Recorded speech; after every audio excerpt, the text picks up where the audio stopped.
Welcome to Understanding Islam. This is episode 12. This is series 3 when we're looking at building a just society. And today we're going to look at Muslims inviting others to the path of Islam.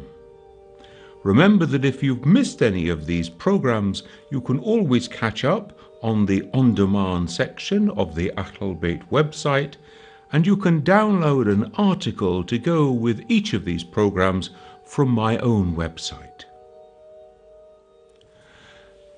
Picture the scene.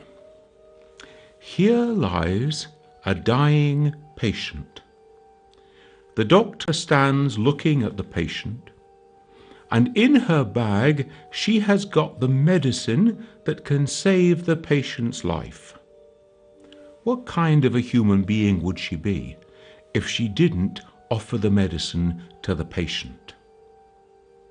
Let's widen the picture a little bit. Here is humanity, struck with a terminal illness, and a group amongst them have the secret remedy. They have the means to cure the terminal illness. Surely they would want to share that with the whole of humanity, even if it meant radical change in the lives of some of those people so that they could save their lives, even if it meant some of them being uncomfortable. Maybe some of them would not want to hear the message. However, their responsibility would be to share that knowledge, to issue the invitation. This way lies the remedy for your illness. Come and take it. This is the thinking that lies behind Muslims seeking to invite people to the path of Islam. Let's just remind ourselves, what is this Islam that people are being invited to? This is, in Muslim understanding, the natural way for human life to be lived. It is therefore the birthright of every human being. It doesn't belong to a particular group of people called Muslims. It belongs to every human being by right. Therefore, no one has a right to deny it to other people. Everybody has a right to hear the message and a right to make their own choice. You decide, but you need to hear the invitation. You need to know what's on the table so that you can make your decision. This is the thinking that lies behind Muslims' invitation of others to the path of Islam. Islam understands that God has no favorites. God calls all humankind into a relationship with God, the natural relationship of the human being, one of total obedience to God. How are they to know? From the very beginning, God has been sending revelations and prophets to humankind to guide humankind on essentially the same project, the same message: how to live a fully human life. How to live a life that will bring you happiness in this world and paradise in the next world. And therefore, all humankind are invited to that message. Now, the last of those revelations is the Quran. The last of the chain of prophets is Prophet Muhammad. And therefore, Muslims, that community who follow and found their life on the guidance of the Quran and Prophet Muhammad, are the bearers of the final message. Therefore, they have a responsibility to share that with the rest of humankind, to all human beings without exception. That includes the followers of the earlier revelations. Because after all, if you think about it, in Islamic understanding, those people, if they were truly following their earlier prophets, they would recognize the truth of the Quran, the truth of Prophet Muhammad, and therefore they would become Muslims. Therefore, the invitation is wide open to everyone. It is theirs by right, nobody can deny it, and yet the choice of whether or not you want to take it up belongs to each individual themselves. Nobody can force you to accept. In Arabic, to invite somebody, to issue an invitation, is dawah, and therefore dawah is the term used for inviting people to the way of Islam, and the person who does the inviting is the da'i. Now, invitation is the key word here. The Quran is explicit in saying there's no compulsion in matters of religion. You are free to make a choice. And the Quran is also aware that some people will decide that they want to walk another path. And the Quran then gives an attitude to Muslims in this situation. It says, to you your religion and to me my religion. So the individual who receives the dawah is free to examine it, to think about it, to choose, to ask questions, to explore, but then it needs to be that they are listening to the invitation of God. Are they being invited to become a Muslim or not? If they are, then it's up to them if they accept. So the Muslim in this sense is the agent, the one who issues the invitation, not the one who controls the process. And so after the invitation has been issued, that's job done.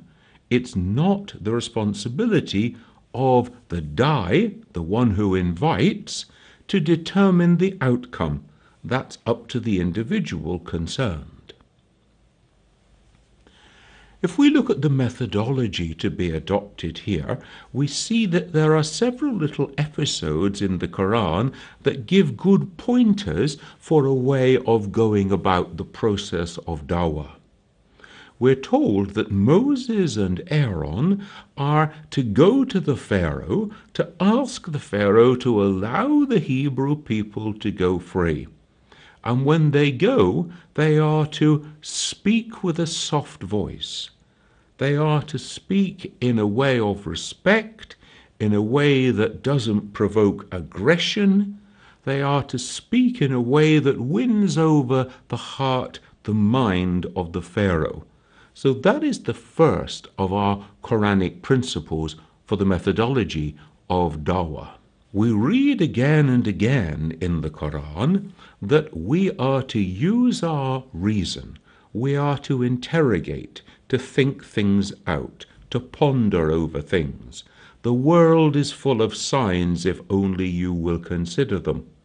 So the human being has the great dignity of being given the gift of reason, of intellect, to examine, to ask questions, to think about things, and also the freedom then to make a choice. So interrogation and the use of reason become a second part of the methodology. A third part is that the Quran is very clear in saying that ridicule should have no part to play in human relationships. Indeed, there is a verse of the Quran which tells us explicitly, do not abuse, do not ridicule the idols of the idol worshippers, for fear that they in turn will ridicule God. So ridicule has no part to play in it. Thirdly, we're told that Prophet Muhammad, in preparing himself to receive the word of the Quran, goes into periods of meditation and of purification before God to receive the weighty word of the Quran. Now, in this way, then, the Muslim who would make dawah is taught to go through an inner purification and inner preparation so that they can bear the task before God of inviting people to the way of Islam. The Prophet himself is taught that it is not because of him that people respond to the message and become Muslims. This is God's choice. It is God's call. The human being responds. And therefore there is no room for arrogance of somebody saying, "Oh, I've converted 24 people to the way of Islam." Nonsense. No human being ever converted anybody. This is God's invitation and God's call. And so the Quran counsels to humility and not to arrogance, to being the agent of God in dawah and not the one who thinks that they are in control. There is a key verse in the Quran that gives a methodology for dawah. It is chapter 16, verse 125. And it tells people to call unto the way of God, that is to make dawah, to invite, using 3 things: beautiful words, the best of arguments, and wisdom. Let's take beautiful words first of all. Beautiful words means not using harsh or aggressive language. It means using well-chosen phrases. It means not frightening people, but rather being with them in the best possible way to explain the message. Let me give you a couple of examples of how not to do it. I remember being in the middle of Birmingham in a great shopping area, pedestrian area, and all the people were going along on a Saturday afternoon, and there were 2 people standing up, literally nose to nose. One was a Muslim da'i, and one was a Christian evangelist, and they were bawling verses from their respective scriptures into each other's faces. You can imagine the impact that this had on people. They walked along the pedestrian area, separated in a great flow around the 2 people, saying, "If that's religion, I want none of it." Another example, same city, same kind of situation, and there is a Muslim who is issuing the invitation to Islam, mounted on a stepladder, with 2 minders standing at the foot of the stepladder, dark glasses, big boots, great big beards, looking really scary, his 2 minders. And you can imagine that he was haranguing the crowd, and the crowd wanted nothing to do with it. So the first methodology then, from 16:125, beautiful words. The second element of the methodology, use the best of arguments. There's no need and there's no room for dirty tricks. Sometimes we hear of people being cajoled into becoming Muslim. A woman who has fallen in love with a Muslim man and is told, "Oh, you've got to become a Muslim, his family will never accept it otherwise." Well, his family know better than God? So there should be no room then for dirty tricks, the best of arguments, says the Quran. Just in the same way, there are some people who like to make dawah making selective arguments. They choose verses from other people's scriptures and then they build arguments around them which are like fantasies, castles in their own mind. And they think that their argument is terribly convincing, but it's only convincing to themselves because they have built this fantasy world. And what this does, of course, is to drive other people away from the message of Islam. So the best of arguments is the Quranic instruction here. And then the third part of the Quranic instruction, you are to use wisdom, to know what to say, to whom, and when. How much to say on what occasion. Let me tell you another example, because obviously if you've been doing my work for the last few decades, I've been invited to become a Muslim hundreds of times over these years. So let me just tell you one example where a convert to Islam invited me to come along to the mosque one evening because he wanted to talk to me. And he wanted to explain to me, engage me in a dialogue, so that he could lay out and ask my opinion about all those reasons why he had converted to Islam. So of course along I went and we sat together, and this was a late night session. I arrived about 11 o'clock.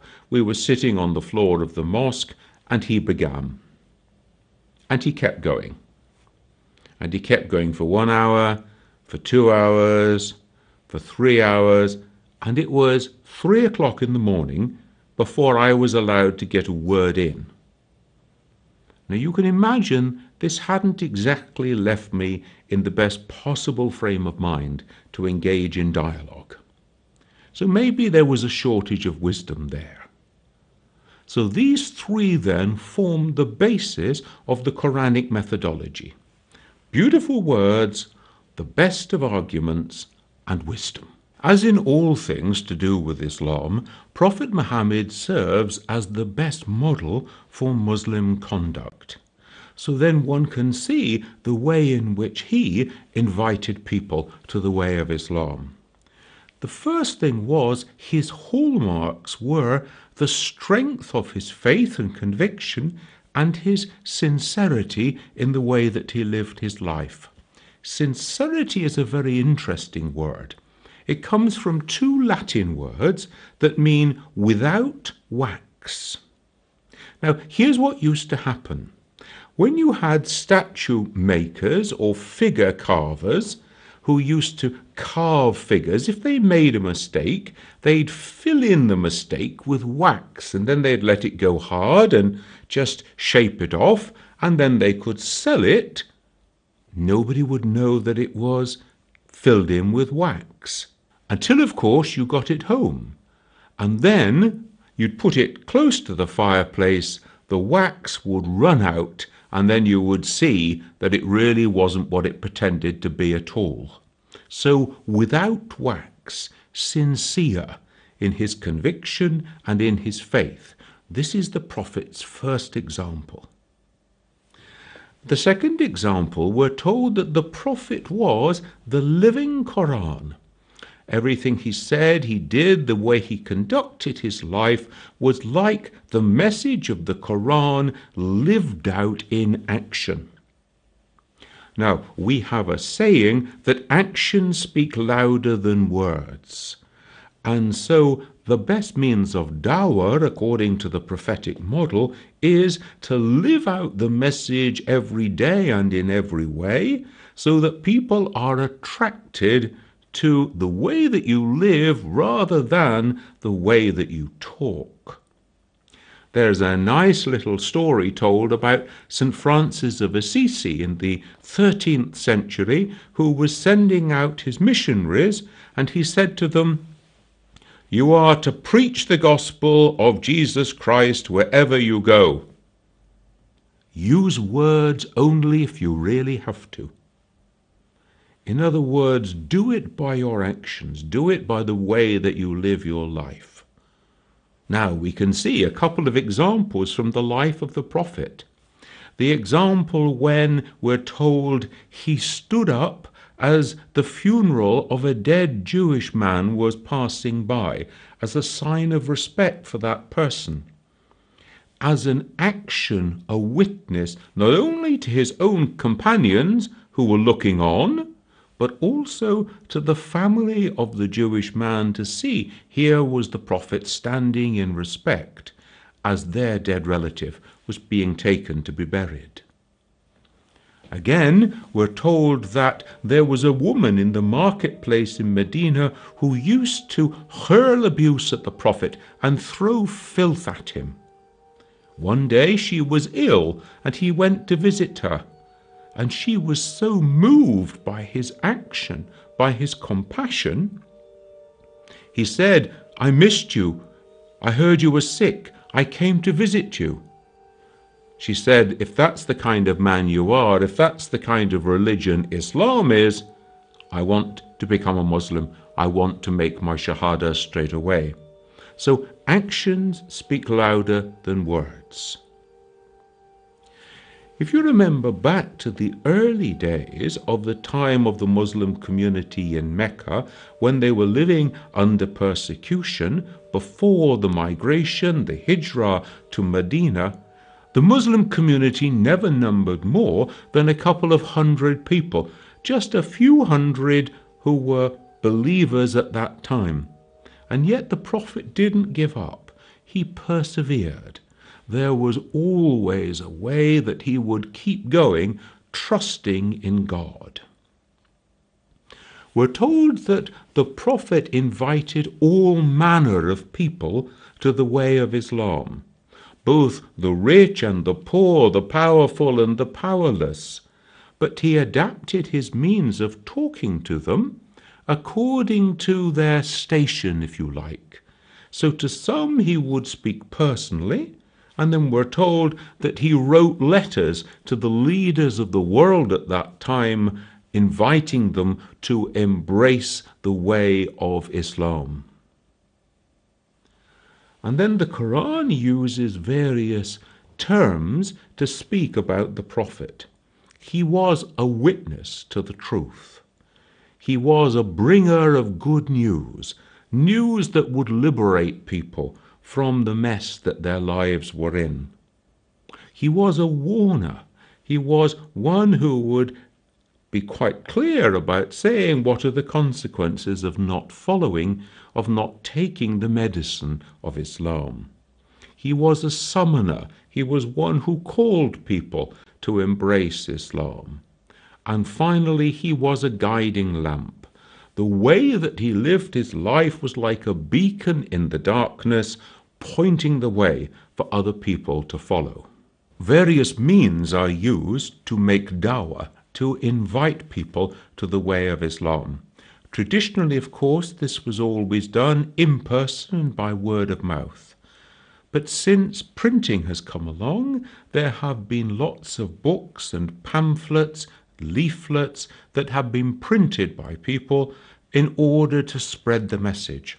And some pious Muslims will give money to pay for the cost of printing this kind of material so that they can share in the work of dawah.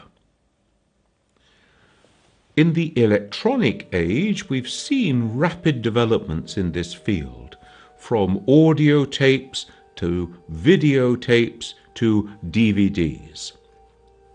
Sometimes these are talks, sometimes they're structured presentations, and sometimes they are debates. Now, the thing about debating is it depends who sets the rules. Some of these debates, we can see, are actually set up in such a way to make sure that the Muslim debater wins, because they set the rules. So we have to remember the instruction, the best of arguments. There's no room for dirty tricks in the business of dawah. Of course, the latest electronic development is the internet. And since the coming of the internet, we now find that there are literally thousands of sites around the world in various languages that are making dawah, that are reaching out to people. One of the problems is that there is no control about what comes onto internet sites. And so anybody can set themselves up as some sort of expert in dawah on the internet. Indeed, it's quite possible that somebody with a fairly small amount of money, with enough technical know-how and with plenty of time, could actually run half a dozen websites, all purveying the same kind of message. Now, the same kind of message is quite important here, because often what happens with these internet websites is that they are not giving a rounded, balanced picture of Islam, but instead they're tending to push one particular interpretation of Islam as though that were the only interpretation that is within the Muslim community. And so we lack balanced, informative sites, and we have plenty and plenty of sites that are coming from one particular perspective and trying to push that to unsuspecting people. It's very difficult for people coming to the internet to know the difference between a good, solid, well-researched, well-thought-out, well-informed website and one which is pushing a particular party agenda. We need to help people to understand that there's very little that's neutral when it comes to the internet. And now let's end with a word to those who are on the receiving end of dawah. Because if one is going to engage with Muslims, with the Muslim community, if one is going to study Islam, this is a question that is bound to come up. It can come up through serious study and reflection. What is this saying to me? How am I reacting to this? It can come up through personal interaction with Muslims. Anybody who interacts with Muslims must expect that people will invite one to become a Muslim. How should you respond? Well, my advice is to say this is a sign that people care about me, that people care that I should be guided to the right path, the path of happiness in this life and fulfillment in the life hereafter. And so I should always welcome that as a sign of people's caring. Secondly, this is a question that must be taken seriously. Who am I, who is anyone to say to God, "Oh God, you are not going to invite me"? This is God's invitation. And therefore, if people are going to take God seriously, then the invitation must be taken seriously. Thirdly, it's important to remember there is no compulsion in matters of religion. The Quran tells us very clearly. It is therefore possible that people should say, "I'm really sorry, having heard your request, having read this material, having thought about it, I decide in conscience before God, this is not the way for me to go. To you your religion, to me mine," the Quran says. And finally, it's very important to remember that on the day of judgment there is only one judge, and that is God. God who knows all, who knows the inner intention of the human being, who knows the inner disposition of the human being. And on that day all things will be made clear. There will be no place to hide. And on that day everyone will be accountable for their own deeds, their own actions, their own response, one way or another, to the calling of God. That concludes Series 3 of Understanding Islam. Keep an eye on the schedules on Ahlulbayt Television for Series 4, the last series, which will be starting shortly.